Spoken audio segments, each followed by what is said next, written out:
Though there isn't a traditional competitive metagame for the recently released Pokemon Legends ZA, several Pokemon have received new tools that are almost sure to carry over to Pokemon Champions, or Gen 10 if that's in the works. Just like, say, Hisuian Samurott and its Ceaseless Edge were introduced in Legends Arceus during Gen 8, before it was made usable in competitive battles in Scarlet and Violet. Thus, we're going to explore the 5 Pokemon that most benefited by the Z2A additions. And usually we do winners and losers of new games, but there aren't any Pokemon that have been truly nerfed by ZA, since a lot of the moves taken out of the game, and there are a lot, by the way, are unlikely to remain that way for a mainline release. It's tough to see, for example, Fake Out of all things deleted, to say nothing of many others like Dragon Dance, High Jump Kick, and Rapid Spin. So we're sticking with the winners of the information that we have at this point in time, kicking things off with one of the most popular new Megas, Mega Malamar. Malamar is far from the strongest new Mega, but it was originally such a lowly Pokemon that, given just how much it was given in Legends ZA and how high impact these new additions are, it takes a significant step up. Now, this is a tentative list because there are no abilities in the Legends games, and thus we don't know what ability Mega Malamar will have. Depending on what it gets, it could potentially improve even further, which would make sense since its stat spread isn't especially great even by non-Mega standards. Or Game Freak could completely go the opposite route and give it something less effective, which would be strange given how passionately they've marketed it. For now, we'll assume it maintains Contrary, which is very possible given the whole evolving while the console's upside down thing. That would be just fine, as Contrary is already a great ability with rare distribution, and one of the main reasons Malamar was already such an interesting Pokemon in its base form, flipping the usual dynamic of powerful moves whose spammability is kept in check through stat dropping drawbacks,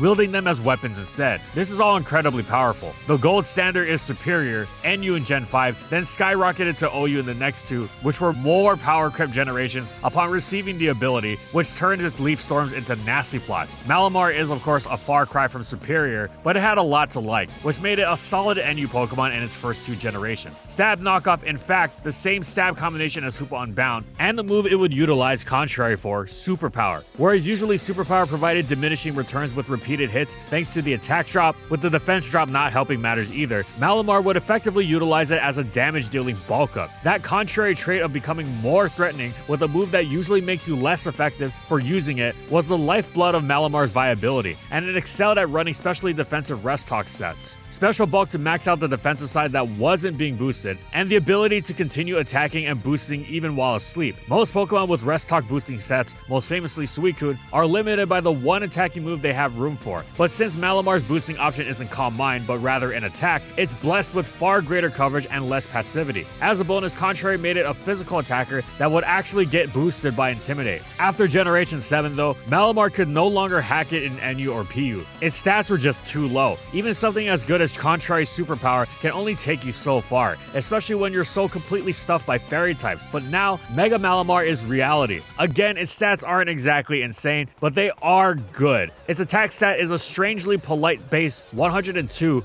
but with Contrary attack boost to stab knockoff, it gets the job done. Malamar is not an immediate Pokemon, and its Mega leads into this. Its previously low special defense has now jumped all the way to base 120, making it quite specially tanky, and thus more fitting for its pseudo bulk up routine. It's gotten quite a nice speed buff too, going from a meager base 73 to a solid base 88, giving it more opportunities to boost. Sadly, it got a plus 30 boost to its special attack that it's not going to use, as opposed to something more useful. Its defense remains untouched, but ultimately it's an improvement. What really helps though is that Mega Malamar is now the recipient of a bevy of valuable moves. The major standout is Stealth Rock, whose team support synergizes wonderfully with Malamar's stab knockoff, threatening to remove opposing heavy-duty boots. It's got a lot more as well. Previously, it was a physical attacking partial psychic type whose strongest physical psychic stab was the 70 base power Cycle Cut, but now it's got Zen Headbutt. It's also going to be able to threaten fairy types much more directly with Poison Jab, which will especially sting after a superpower boost, and the better special defense and speed will make it more apt at tangling with them one-on-one, even if it doesn't necessarily land an immediate KO. Alternatively, Mega Malamar can play the longer game with the newly gained Heal Block. Interestingly, its newly gained moves take the opposite route of the special defense boost that goes with its Contrary superpowered stylings, and suggests it might be getting something besides Contrary as its ability, if Game Freak is approaching it with logic anyway, which is quite a maybe. The first is none other than Bulk Up itself, which, well, you don't want to be using with Contrary as your ability. The second is Close Combat, whose dual defense drop is usually far better than Superpower, since the lack of attack lowering lends itself far better to repeat uses. But again, this doesn't apply to a Contrary Pokemon relying on the attack boost. Having your 120 base power fighting coverage also give you a cosmic power boost is a cool idea, but actually getting Malamar to deal damage will be a challenge at that point. This remains to be seen, but ultimately, we're glad to see Mega Malamar actually capable of doing things now. Still, it's definitely the weakest on this list for a reason. Now we move on to a Pokemon that was previously strong, whose new buffs help it maintain that strength with Mega Lopunny. Mega Lopunny is hardly a Pokemon jonesing for more buffs. For what it does, it's pretty much perfect as it stands. It is a tremendous anti-offense Pokemon with its incredible speed and attack and the safe priority of Stab Fake Out, potentially with Quick Attack added on. It naturally gets the jump on pretty much even the fastest Pokemon around. In Gen 7, it left even Tapu Koko or Ash Greninja in the dust and naturally crushes them, while whatever is trying to get around its speed via speed boosting or priority will be beaten to the punch by Mega Lopunny's own priority,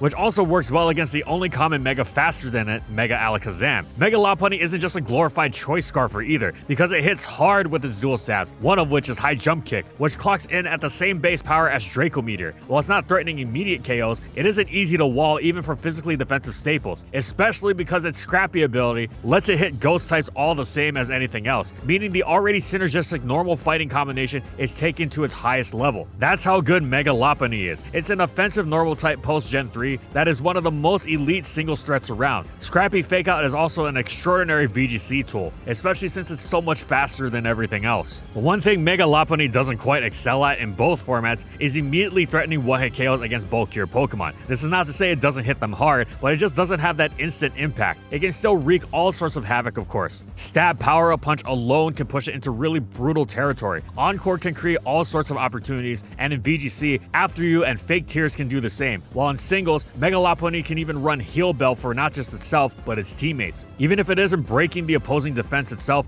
its wall-breaking teammates, like say Crawdon, that sustained a Scald Burn and was seemingly put out of commission, will now come back to finish the job. So yeah, Mega Lopunny doesn't really need much help, but it sure won't say no to it, and wow did it get the goods. Swords Dance is absolutely ferocious on a Pokemon with such speed and all the coverage it needs in 2 moves, giving it flexibility in the 4th slot. Does it Fake Out to maintain general utility and hold Swords Dance back until late game? Does it Ice Punch to let it slam super effective targets? Does it Heal Bell so it can safely Swords Dance up in the face of a Thunder Wave and then just shrug it off after? It depends on your team, of course, but whatever it is, it's excellent. And you can say goodbye to Mega Lopunny's previous slight issues with breaking through bulky Pokemon, as now even nemesises like Slowbro are at risk of being overwhelmed. In that 4th slot, Mega Lopunny can also wield another one of its new moves, Mach Punch, giving it another amazing stat priority move, except unlike Quick Attack, it can actually hit things super effectively. So now it can do things like Revenge Kill Dragon Dance boosted Mega Tyranitar, or thanks to Scrappy, Choice Scarf Goldango. Oh, and speaking of Scrappy, in Gen 8, the ability was buffed to ignore attack drops from Intimidate. Of course, Gen 8 also did away with Megas, meaning Mega Lopunny never had the chance to enjoy this, but now it will be back with a vengeance in both singles and VGC. Being unable to slow it down at all with Landorus Therian or Incineroar makes it much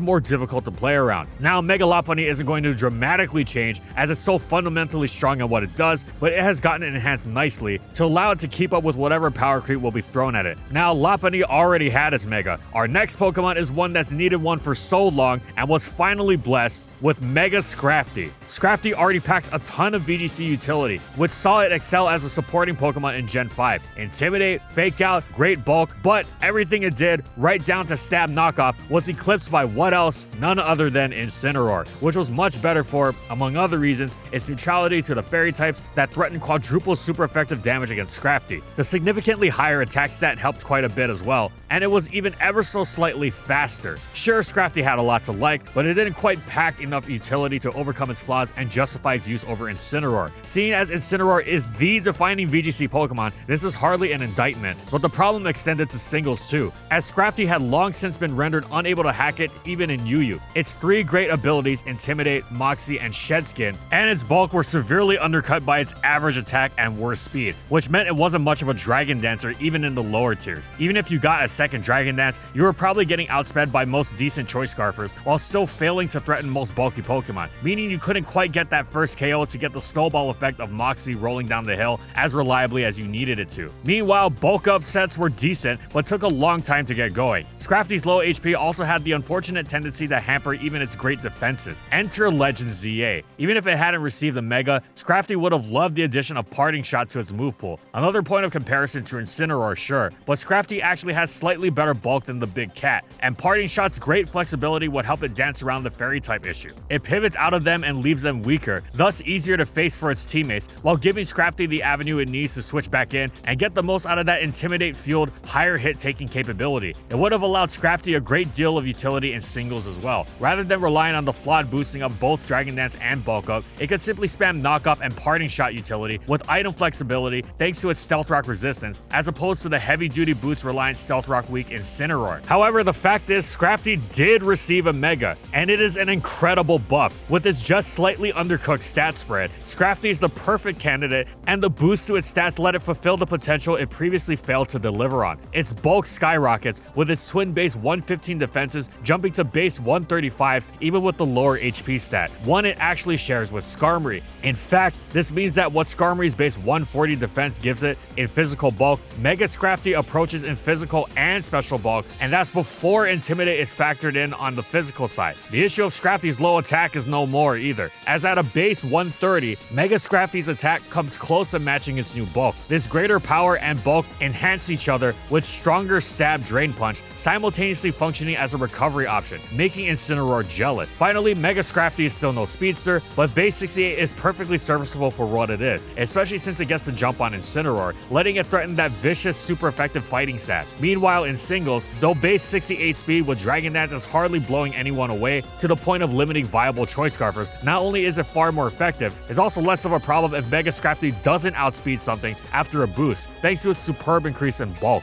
letting it both obtain a second dance more effectively and actually outrun Scarfers at +2. While that excellent attack stat means that it's actually going to be able to put its targets away once boosted. Basically, Mega Scrafty is better in all areas, attack, bulk, and speed, making it thrice as difficult to stop once it gets going, or to stop it from getting going in the first place for that matter. Is it going to reshape the formats that it's in? Odds are no. For all its strengths, it's not an overwhelming type of Pokemon. However, neither is something like Landorus T, and that doesn't stop it from doing what it's going to do on a consistent basis. For what it's going to do, Mega Scrafty is going to be incredibly solid. Scrafty's always had innately robust typing and the move pool to go with it that lends it both offensive and defensive utility, and with the Mega, it just gains more than stats. Having an intimidating knockoff resist that won't lose its item is going to be absolutely superb. Ultimately though, Scrafty's problem was that, try as it might, it didn't have the stats to follow through on the promise, and now with the Mega, it does. In singles, your fairy types aren't going to want to eat its boosted poison jabs, while in VGC, it's happily going to utilize that other new tool, Parting Shot, as something close to, yes, a Mega Incineroar. Of course, we also don't yet know if Mega Scrafty is going to keep one of its pre-Mega abilities or gain something new entirely that could potentially elevate it even further. But next, we've got a pair of boosts so nice it was given twice with Mega Froslass and Mega Greninja. Here's a double feature of spikes wielding special attackers given the same double whammy of Mega Evolution and Nasty Plot, letting them take their special attacking to the next level. They've been brought together into this new, similar role, but have very different origins. We'll start with Froslass, whose niche has always been providing not only fast spikes, but being a ghost type that lays spikes. Having that built-in rapid spin blocking is excellent, and has, along with other strong traits, most notably its speed, wielded for taunt, led it to find many viable niches even all the way up in Diamond and Pearl and Black and White Ubers. For a long time, it was singularly defining for the Spikes lead hyper offense archetype, bringing the style to metagame defining heights in Gen 7 UU. Despite Froslass itself packing many notable flaws, incredibly frail, weakness-laden typing, not strong at all, it is one of the most iconic Pokemon in the classic tradition of sacrificing a Pokemon for hazards, because they really are that powerful. It lost steam in this niche in Generation 8 though, when heavy-duty boots meant that using up a team slot only for spikes and just about nothing more was generally not a good idea. When it can't effectively spike, Froslass can't do much of anything, falling into obscurity. But now with its Mega, it's raring to unleash some damage, some direct damage. Sure, its newfound offensive potential lets it still lay spikes, but rather than its sacrificial tradition, now it'd be on the switches of forces in the style made famous by Greninja. Mega Froslass isn't just going to be a spiker though, and it's hardly the addition of Nasty Plot that's made it threatening. It jumped to a superb base 120 speed and a massive base 140 special attack, but even that wouldn't be much good if it weren't packing what can be argued as the single most threatening stab combination in the game, Ice Ghost. Ice and Ghost are both contenders for the most dangerous, spammable stab in the game, boasting incredible super effective and neutral coverage. When you put them together, you get a typing that, while miserable defensively, does in fact offer the offensive potential to make up for it, so long as you have the stats. With its Mega, Froslass finally does. Yeah, it's still Stealth Rock weak and frail, though at least a sizable boost to its special defense is helpful in this regard, but the effort you would put into circumventing these flaws is actually made worth it by the utter maelstrom of special attacking power that Mega Froslass now offers. Plus, its dual stab is so incredible, it still has the room for an extra move after Nasty Plot. It can throw in spikes, it can really ruin special walls with Taunt, which will likely outclass the newly gained heal block, and it can even spread burns against would-be physical threats with Will-O-Wisp. But really, Nasty Plot paired with such fast, strong stab ice beams and shadow balls is so good it'd make Mega Froslass a terror even without a fourth move. Oh, and this isn't even accounting for the fact that it might get a new ability to make it even more terrifying. Greninja, on the other hand, is much more immediately threatening of its own merit. But not only does its even impressive offensive profile have to contend with power creep, it actually suffered a nerf. Rather than its previous Omni Stab that got it banned from Gen 6 OU and made it top tier in Gen 7, Greninja was punished for the sins of Cinderace's Libero, or Game Freak preemptively deciding maybe Meowscarada would be too much. Who's to say? Since now Protean only changes its type to that of the first move that it uses per switch-in. As such, it would love the power boost, and thus with its incredible base 122 speed, will make outstanding use of Nasty Plot even without Mega Evolution. But with the Mega though, Greninja actually had something of a Mega back in Gen 7, exchanging its Protean ability for Battle Bond, allowing it to transform into Ash Greninja upon KOing an opponent, wielding a stunning base 153 special attack and 132 speed with a buffed Water Shuriken to boot, and even base 145 attack that it never used unless it ran U-turn. However, Ash Greninja with its stronger Water Shuriken is no more, with Battle Bond having been nerfed into providing what is effectively a special Dragon Dance with a +1 boost to special attack and speed and attack 2, but Greninja's not going to be using that. So Mega Greninja has a previous standard to live up to. Potentially new ability aside,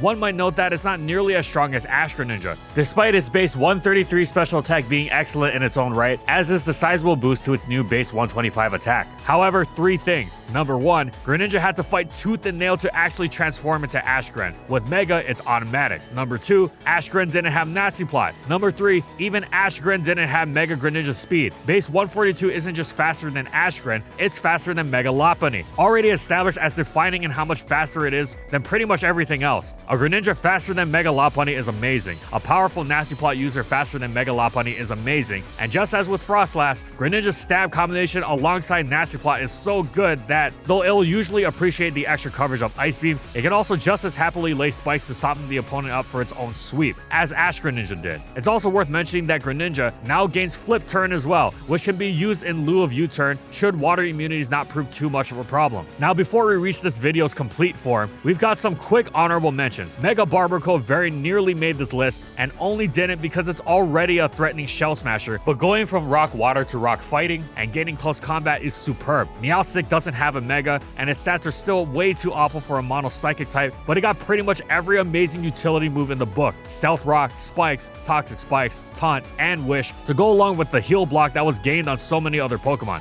It'll at least have something it can do. Finally, Mega Excadrill gains Mega Horde, which lets it absolutely demolish several past answers like Slowbro and Tangro. Now to finish things off, we of course have Mega Zygarde Complete. Game Freak seems to have gone full Mega Rayquaza here, as Mega Zygarde Complete is already complete and utter Looney Tunes with how everything pales before its base 216 special attack stat. For those wondering, this reaches a stat of 584 with 252 EVs and a special attack boosting nature, or 531 if you decide to go with a neutral nature, or 468 even with 0 EVs invested at all, which is still so laughably ahead of everything else that it's roughly equivalent to a Pokemon who is fully EV'd and neutral natured with roughly 184 to 185 base special attack, or a fully EV'd positive natured Pokemon with roughly a base 163 to 164 special attack. In practical terms, this means 0 EV neutral Mega Zygarde Complete beats completely maxed out monsters like Mega Latios and Mega Diancie. And speaking of Latios and Diancie, once upon a time, Game Freak decided to rein in the Draco Meteor that, with only steel to resist it, had reigned over OU and Ubers in Gens 4 and 5 by introducing the Dragon Immune Fairy type in Generation 6. However, Game Freak must be feeling nostalgic because they've given Mega Zygarde Complete free reign to bombard the opposition with Dragon Power once more, Previously, Zygarde 10%, 50%, and complete all spammed the ground-based 1000 arrows, which hit even the flying types and levitators immune to ground. Now, upon Mega evolving, Mega Zygarde complete's Core Enforcer turns into Nihil Light, which is a special dragon move that bypasses Fairy's dragon immunity. Oh, it's also 200 base power. From 216 special attack,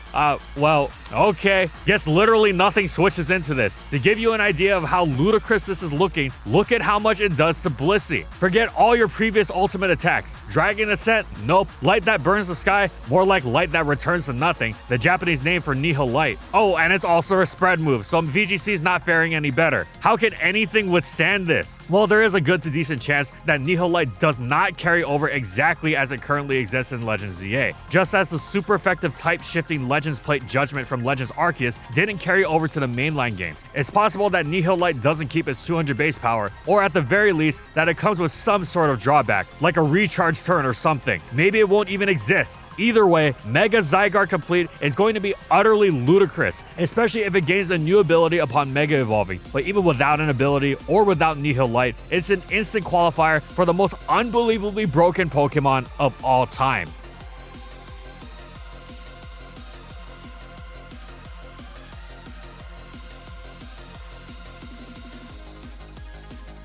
And thank you so much to our Platinum patrons. Thank you to Amphozenus, Alex Sable, Anthony Belval Renault, Daniel Isbeast, Corman, Eric Dissing, Funky, Glitcherton, Howl, Jack G, King Yabber, Nightfall, Megamon VGC, Mojo Gameslayer, Nurse Jake, One Penguin to Rule, Pretzel SP, Soljiro Sakura, Spavoon, Skylaria, Soras and Croxon, Shiwei Miji, Stoneface Colin, Kiboflu, Wardine, for their major support of our videos.